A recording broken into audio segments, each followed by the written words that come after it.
इधर आ। जी कहिए। ए, पहले ये चाकू नीचे रख। अरे मुझे अभी अभी आलू वड़ा खाने का मन है, जा। वो क्या है कि आलू के वड़ा के लिए मसाला रेडी करना होगा और अभी थोड़ा जरूरी काम है, इसीलिए तुरंत नहीं बना सकती। आप थोड़ा वेट कीजिए, मैं बना कर लाती हूँ। ए, तू मेरे बारे में सोचती क्या है? मैं तुझे पागल नजर आती हूँ? अगर यही बात बड़ी बुआ या छोटी बुआ बोलती तो तू यही जवाब देती। मैं बना कर नहीं दूंगी ऐसा नहीं कह रही हूँ, बस थोड़ा इंतजार कीजिए। चुप कर, तू बस यहाँ की कुक है। मैं जो तुमसे मांग रही हूँ वो बनाने के बजाय ये नहीं है वो नहीं है कह के बहाने दे रही है। तू मेरी बात सुनती नहीं ना? रुक जा, अभी बुआ को बुलाती हूँ। मेम साहब। पार्वती, पता नहीं वो लड़की वंजा मैडम के सामने क्या बोलेगी और फिर वो यहाँ आकर हमारे सामने तांडव करेगी। आप वड़ा के लिए मसाला तैयार कीजिए, वंजा मेम साहब आएंगी तो कह देंगे। पार्वती, तुझे लड़के वाले देखने आ रहे हैं, तू जल्दी जाकर तैयार हो, ये सारा काम हम कर लेंगे। कोई बात नहीं दीदी, मैं काम खत्म करके चली जाऊंगी, अभी समय है ना। आप जाकर वो तैयार कीजिए। ठीक है। बुआ, क्या बात है? क्या हुआ? तुम्हारा चेहरा क्यों उतरा हुआ है? हाँ, मैं इस घर में कौन हूँ? ऐसा क्यों पूछ रही हो? मैं तो तुम्हें अभी भी बहू मानती हूँ, पर कुछ दिनों बाद तुम राज राजेश्वरी की बड़ी बहू बन जाओगी। हाँ, बस आप ही ऐसा कहती हैं, लेकिन इस घर की नौकरानी मुझे इतनी इज्जत नहीं देती। क्या इस घर की नौकरानी ने तुझे कुछ कहा है? उस खाना बनाने वाली पार्वती को मैंने कहा कि मुझे वड़ा बना कर दो, तो उसने मुझे मना कर दिया। मुझे बहुत बुरा लग गया बुआ। उस खाना बनाने वाली को इतनी चर्बी चढ़ गई है क्या? उसने तुझे वड़ा बना कर देने से मना किया ना? तो अब हम दोनों मिलकर उसका हलवा बनाएंगे। चलो।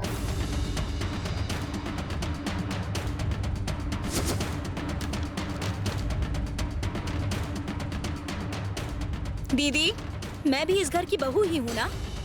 इतने सालों के बाद तुम्हें शक क्यों हो रहा है? मुझे कोई शक नहीं है दीदी, पर आपने जिसे अपना खून देकर बचाया है ना, उसे कुछ ज्यादा ही चर्बी चढ़ी है, इसीलिए वो मेरी उमा के साथ जुबान लड़ा रही थी। हाँ बड़ी बुआ, जब मैंने उसे वड़ा बनाने के लिए कहा ना, तो उसने सीधा मेरे मुंह पर मना कर दिया। दीदी, अगर अभी आपने उसको बुलाकर डांटा नहीं ना, तो देखिएगा बाकी के नौकर भी अपनी मनमानी करने लगेंगे। पार्वती, मेम साहब।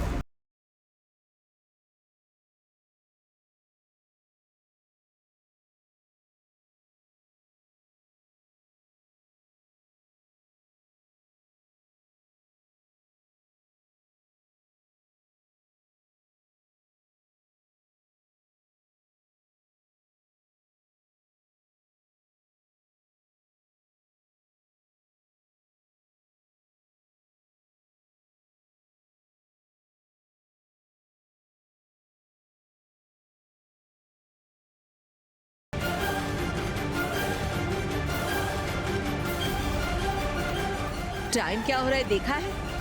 कुछ ही देर में तुम्हें देखने लड़के वाले आ रहे हैं। तैयार होने की बजाय तुम किचन में क्या कर रही हो? पहले यहाँ से जाओ। जाओ, जाकर तैयार हो जाओ। ठीक है मेम साहब। बुआ, फिर क्या मुझे वड़ा नहीं मिलेगा?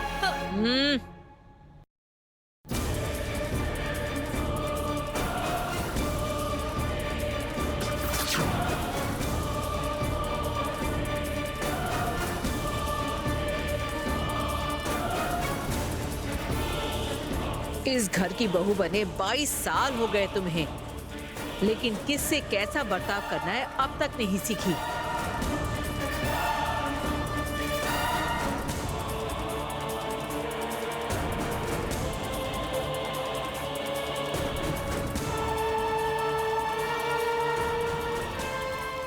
बुआ, बड़ी बुआ क्या बोली? एक दूंगी ना?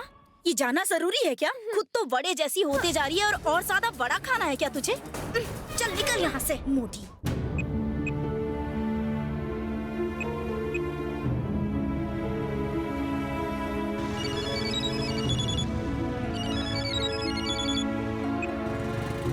क्या बात है यार? क्या यार, कुछ पता चला क्या?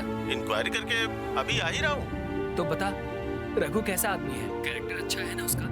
पार्वती का ध्यान तो रखेगा ना? उसके साथ गलत तो नहीं होगा? अरुण, नो टेंशन यार, बी कूल।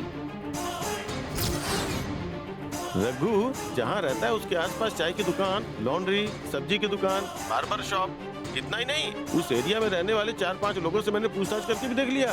सभी लोग रघु के बारे में अच्छा ही बोल रहे हैं। ओह, चलो बढ़िया है। देखो, माँ पार्वती की रघु से शादी करवाने का फैसला कर चुकी हैं, इसलिए मैंने रघु के बारे में जानकारी जुटाने के लिए कहा था। अगर शादी से पहले रघु के बारे में इंक्वायरी कर लेंगे तो पार्वती को शादी के बाद कोई तकलीफ नहीं होगी ना।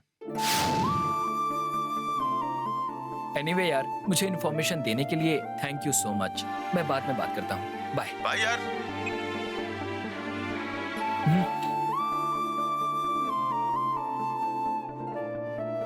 वो पार्वती की शादी जिस रघु से होने वाली है उसके बारे में इंक्वायरी करने के लिए दोस्त से कहा था, ताकि पार्वती का फ्यूचर अच्छा रहे और उसे कोई तकलीफ ना हो। इसके अलावा उसके बारे में मैं कुछ और नहीं सोच रहा। रिलैक्स अरुण, इतना टेंशन लेने की जरूरत नहीं है। मैंने तुमसे कुछ पूछा ही नहीं।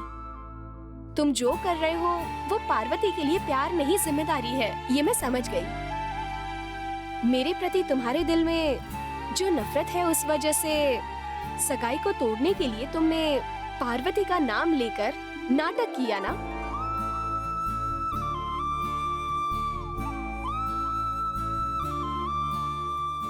तुम्हारी वजह से पार्वती की जिंदगी सवाल बनकर रह जाएगी, ये सोचकर तुम्हें दुख हो रहा है ना? और इसीलिए पार्वती से शादी करने का फैसला किया। ऐसा नेक दिल कितने लोगों के पास है। बस इसी वजह से मैं तुमसे प्यार करती हूँ अरुण। घर में खाना बनाने वाली के लिए तुम इतनी केयर कर सकते हो, तो कल तुम्हारे साथ जिसकी शादी होगी उसके लिए तुम कितनी केयर करोगे, ये बात मुझे अच्छे से समझ आ गई है अरुण। पार्वती को देखने के लिए रघु आने वाला है, तो मैं जा रहा हूँ।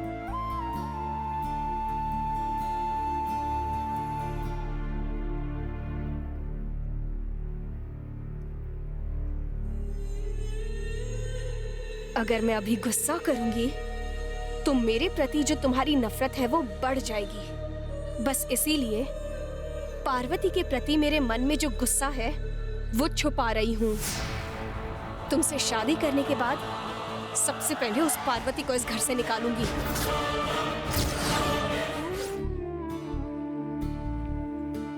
हिल मत, ठीक से पकड़। हाथ में दर्द हो रहा है क्या? हाथ में दर्द नहीं हो रहा है, मन में दर्द हो रहा है। ये क्या कह रहे हो? और नहीं तो क्या दीदी, मैं सोच रहा था कि आपकी शादी बड़े मालिक के साथ धूमधाम से होगी, पर अभी तो कहानी ही बदल गई है, इसीलिए मुझे दुख हो रहा है। ए, दोबारा ऐसी बातें मत करना। मैं कितनी बार बोल चुकी हूँ। आप दोनों की जोड़ी बहुत अच्छी लगती है, एकदम हीरो हीरोइन लगते हो, लेकिन अब मैं क्या करूँ? अब तुम मार खाओगे। पार्वती, शुश। क्या पार्वती, गणेश भी तुम्हारा मजाक उड़ा रहा था? हाँ, अब ये भी मजाक उड़ा रहा है। ठीक है, सुनो, ये जेवर पहन लो। जेवर? किसके हैं? किसने दिए? ये मेरे जेवर हैं। मैंने माँ से कहा कि आज तुम्हें लड़के वाले देखने आ रहे हैं, तो उन्होंने ये भेजे हैं। इन्हें पहन लो पार्वती। बेटी पार्वती, तुम तैयार हो गई? रघु सर आने ही वाले हैं। सुंदरम भैया, अभी उन्हें आप सर ही बुला रहे हैं, दामाद कहकर बुलाइए। बड़े मालिक के ऑफिस में काम करने वाले सभी लोग मेरे लिए सर ही है ना विजया। इसकी शादी होने के बाद भी तुम जो कह रही हो कह पाऊंगा या नहीं पता नहीं। बेटी पार्वती, अब हमारी सारी परेशानी दूर हो जाएगी। रघु सर बहुत ही अच्छे लड़के हैं। बड़े मालिक के ऑफिस में काम करने वाले मेरे जैसे ड्राइवर से लेकर ऑफिस में काम करने वाले बड़े बड़े ऑफिसर तक हमेशा रघु सर की तारीफ करते हैं। इतना काफी है पार्वती, सब कुछ अच्छा रहा और तेरी शादी उनसे हो गई तो मेरे सिर से बहुत बड़ा बोझ उतर जाएगा, और उसके बाद मैं मर भी गया तो मुझे कोई चिंता नहीं होगी। भगवान के लिए ऐसा मत कहिए। ऐसा कहा जाता है, कोई सचमुच नहीं मरता। तुम जल्दी से तैयार हो जाओ। लो पार्वती, लो ये जेवर पहन लो। ये सारे जेवर किसके हैं बेटी? विजया दीदी की माँ ने भिजवाए हैं पिताजी। लड़के वाले देखने आ रहे हैं ना, इसीलिए। बड़ी खुशी की बात है। ठीक है, तुम इसे जल्दी से तैयार करके ले आओ। मैं तब तक जाके फल फूल ले आता हूँ। ये गणेश, तू मेरे साथ चल चल चल। बैठो पार्वती।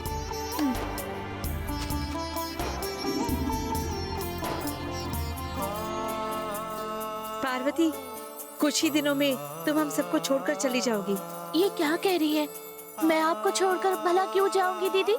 बिल्कुल, लाखों की तनख्वाह पाने वाला आदित्य ग्रुप ऑफ कंपनीज का पब्लिसिटी डिजाइनर अपनी पत्नी को खाना बनाने के लिए भेजेगा क्या? इसलिए मैं ऐसा कह रही हूँ। ऐसा है क्या? इसका मतलब मुझे इस घर से जाना होगा क्या? पार्वती, शादी के बाद हर एक लड़की को अपना घर छोड़कर जाना ही पड़ता है ना। नहीं, मैं इस घर से नहीं जाऊंगी। मुझे ये शादी नहीं करनी है। पार्वती, ये क्या कह रही हो तुम? अगर ये सब तुम्हारे पिताजी ने सुन लिया तो सब खत्म, उनकी जान ही चली जाएगी। ये घर नहीं है, मंदिर है। मुझे सारी जिंदगी यहाँ रहकर प्रेम साहब की सेवा करनी है। मैं इस घर से नहीं जाऊंगी। ऐसा मत बोलो पार्वती। बहुत सारे दुखों के बाद अब तुम्हें एक अच्छी जिंदगी मिलने वाली है, और वो जिंदगी मैडम और आदित्य सर ये दोनों तुम्हें दे रहे हैं। ऐसे में तुम ये सब बोलोगी तो वो क्या सोचेंगे? तुम्हारी शादी की, तुम्हारी जिंदगी की चिंता करने वाले तुम्हारे पिताजी अभी बहुत खुश दिख रहे हैं। उस खुशी को तुम खत्म करना चाहती हो? जल्दबाजी में तुम कोई ऐसा वैसा फैसला मत कर लेना, नहीं तो सब गड़बड़ हो जाएगी। जरा शांति से रहना।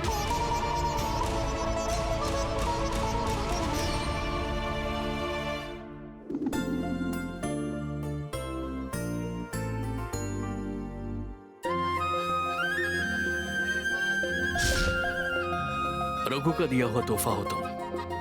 तुम्हें इस तरह देखकर तुमसे बात करने का मन कर रहा है। तुम्हें एक बात पता है क्या? मैं अपनी हर बात अपनी माँ के साथ शेयर करता हूँ। तुम मेरे दिल के किसी कोने में कहीं तो हो, इसलिए कुछ बातें हैं जो सिर्फ तुम्हें बताता हूँ। क्यों ये तो पता नहीं, लेकिन कुछ तो है।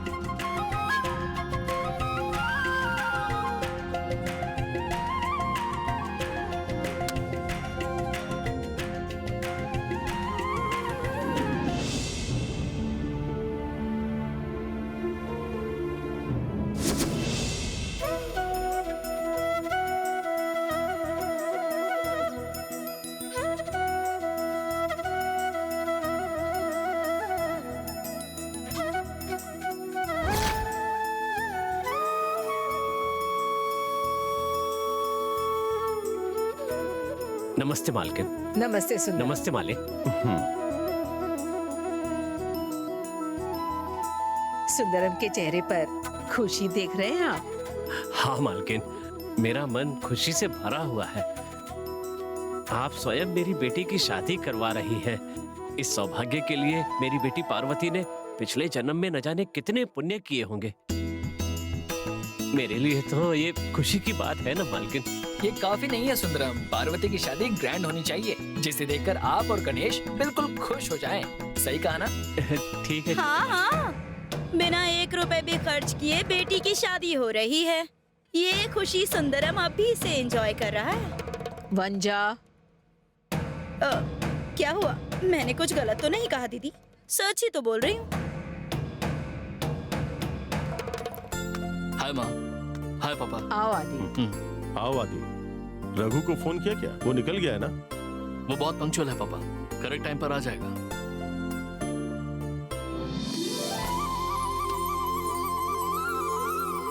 आदित्य सर।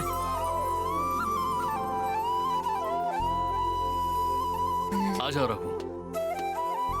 हाय। Hello sir. नमस्ते मैडम। नमस्ते रघु। बैठो रघु। कोई बात नहीं मैडम। कोई बात नहीं तो बैठ जाओ। आओ बैठो।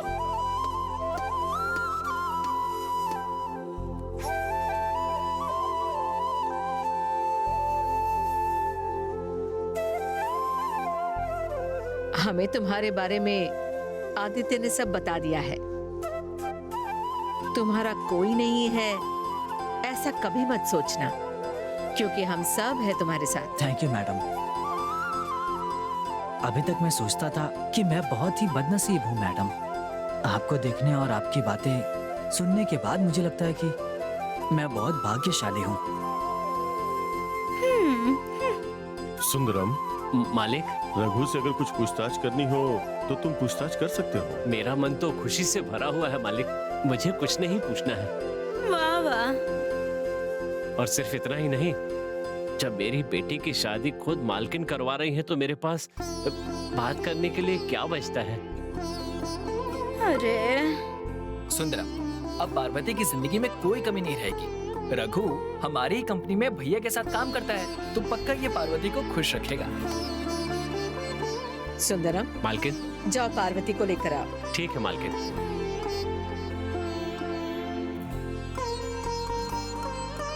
रघु सर, पार्वती और तुम्हारी जोड़ी एकदम सही रही। डिनर में तुम्हें और पार्वती को एक साथ देखने के बाद ही माँ ने ये फैसला लिया है। बैठ जाओ, बैठ जाओ। हाँ रघु,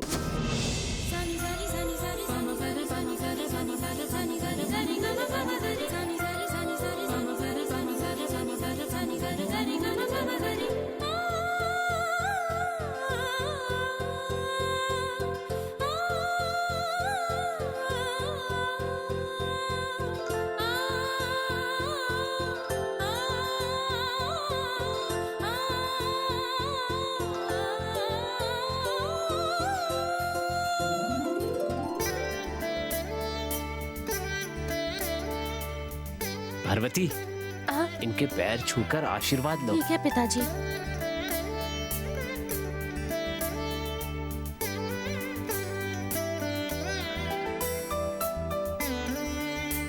जीती रहो।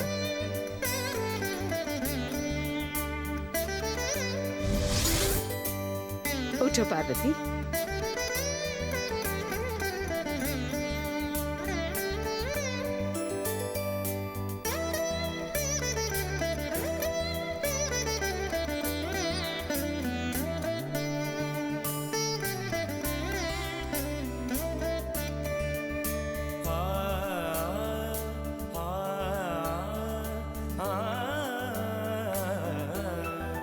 पार्वती, जी मेम साहब। रघु को कॉफी दो।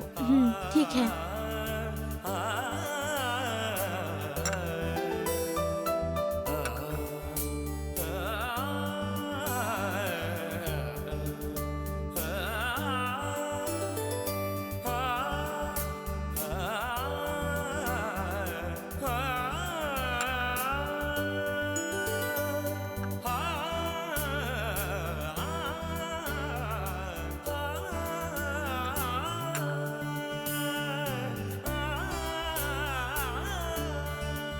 बैठ जाओ।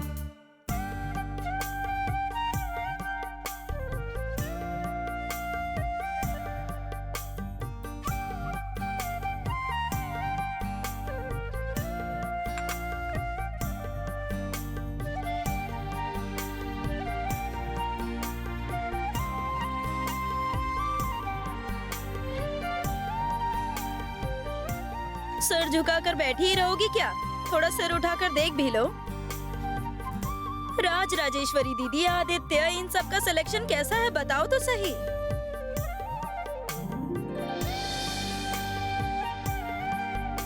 पार्वती को शर्म आ रही है मालकिन।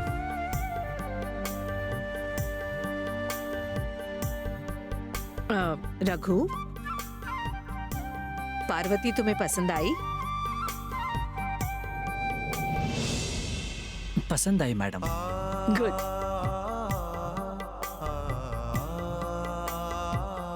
हे, कांग्रेट्स। Thank you.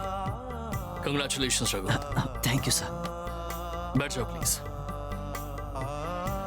पार्वती जैसी लड़की का तुम्हारी जिंदगी में आना, तुम बहुत ही खुश नसीब हो। You lucky. Thank you sir. अब पार्वती को रघु पसंद है या नहीं ये पूछ लेते हैं। पार्वती, रघु पसंद तो है ना?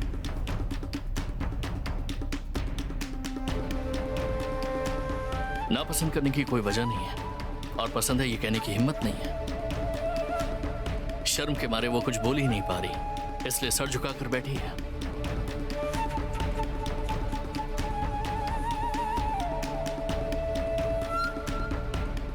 इतना सोच रही है, कहीं लड़का इसे पसंद नहीं आया क्या?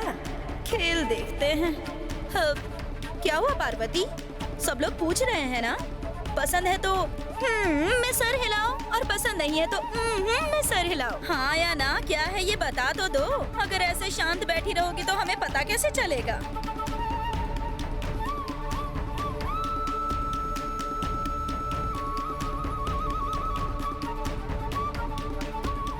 तुम्हारे मन में क्या चल रहा है बताओ पार्वती।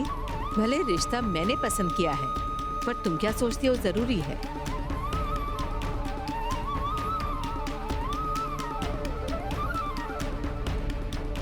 पार्वती, मालकिन कुछ पूछ रही है, बताओ।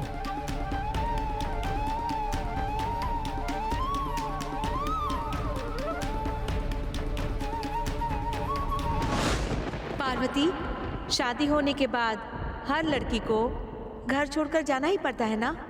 नहीं, मैं इस घर से नहीं जाऊंगी। मुझे ये शादी नहीं करनी है।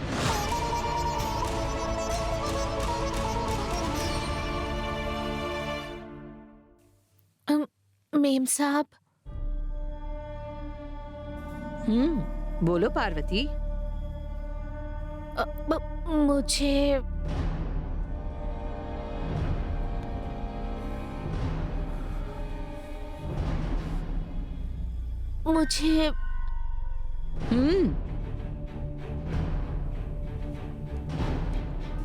मैं इस शादी के लिए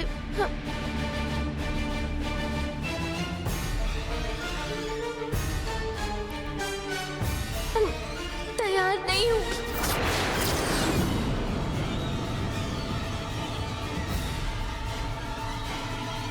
एकदम सही जा रही हो।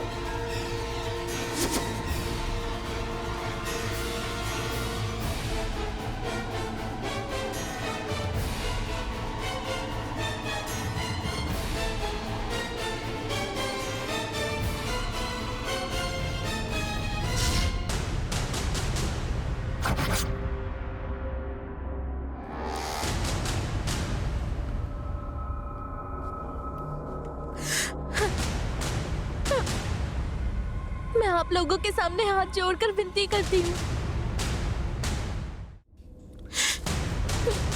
पिताजी, मैं आपके आगे हाथ जोड़ती हूँ। मुझे ये शादी नहीं करनी है। तुम्हें ये शादी नहीं करनी है या शादी ही नहीं करनी है? पिताजी, आप समझने की कोशिश कीजिए। मुझसे कोई सवाल मत कीजिए पिताजी। मुझे ये शादी नहीं करनी है। तुम जो बोल रही हो पूरे होशो आवाज में बोल रही हो ना? हाँ? समझने की कोशिश कीजिए पिताजी। मुझे ये शादी नहीं करनी है। पिताजी, मत मारिए पिताजी। पिताजी, पिताजी, सुंदरम, पिताजी, मत मारिए।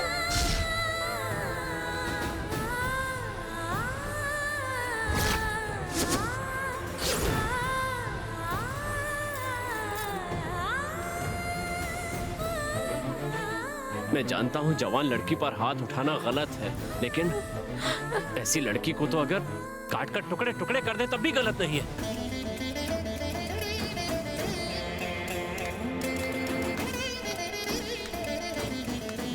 पार्वती, आखिर क्या बात है? इस शादी से इनकार क्यों कर रही हो? अगर ये मना कर रही है मतलब इसको लड़का पसंद नहीं होगा। वंजार, हर बात का मतलब सिर्फ तुम्हें ही समझ में नहीं आता है। जरा चुप रहोगी तुम? बस हो गया, चुप हो जाओ सब। किसी को रास्ते से उठाकर घर में ले आओ ना, तो जरूरी नहीं है कि उसकी किस्मत बदल जाए।